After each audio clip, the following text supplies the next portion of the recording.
नै लोगोफोर अखा हादो अखा बिराद अखा हादो मोनायावबो हाबाय अखाया दिनै नै दाबो हाबाय बाथौ दुमनो नागिरदोंमोन बाथौ गायस्लायनो नागिरदोंमोन दा इ अखानि बोथोराव बोरै गायस्लायगोन बोरै मा खालामगोन आरो सोर मावगोन दा इदि जानानै अखा हानायखौ नेबाय दं बेनिफ्राय ओइनो आंना बिसिया माबा अखायावनो माबा थोरसि सुबाय दङ अखा सिजानानै माने थोरसि सुगासिनो लोगोफोरा मा खालामना दं होथिगोना होथियाखै ना बोथोरा गाज्रिखाय होथिथ'वाखै नामा बोथोर गाज्रिबाबो होथिनांगौ साहा लाल साहा लोंनांगौ anaknya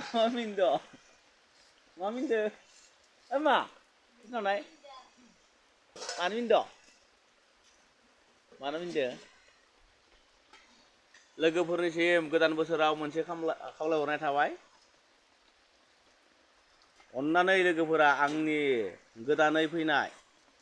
इउटुब चेनेल निरन बर'खौ साबस्क्राइब खालाम आरो शेयार खालाम आरो लाइक खालामनानै जेन होयो बेनि थाखाय आं लोगोफोरनिसिम बा रायजोनिसिम रायजो राजाफोरनिसिम गुरैयै खावलायहरनाय थाबाय लोगोफोरा अन्नानै जाहाथे आंनि भिडिअखौ नुयो सम सम आं बिदिनो भिडिअ लाबाय थानो हानाय नङा ओरैनो जेराव थाङो बबावबाफोर थाङोबाथाय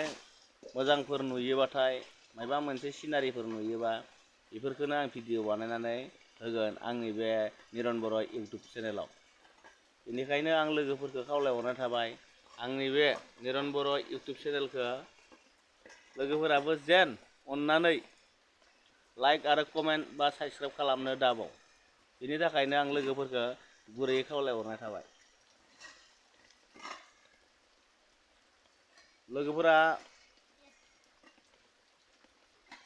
लोगोफोर होननायखौ मिनिदों आंना बारा मोजां जायाखै माने दासो फार्स्ट नालाय गिबि दिनैसो माने दिनैनिफ्रायसो हगारजेनगोन नालाय ओरैनो फिसा आगारो आं मालाबा फेसबुकजों थेवब्लाबो बेफोरबायदि माने आगारबाय थानाय जाया बेखायनो माने बाथ्रा बुंनायफोरा जाबाङा नालाय माने आंना माने बिसिया मिनिदो धन्यबाद लोगोफोर बेखिनिखौ नोंथांमोननिसिम शेयार खालामनो हानायनि थाखाय आं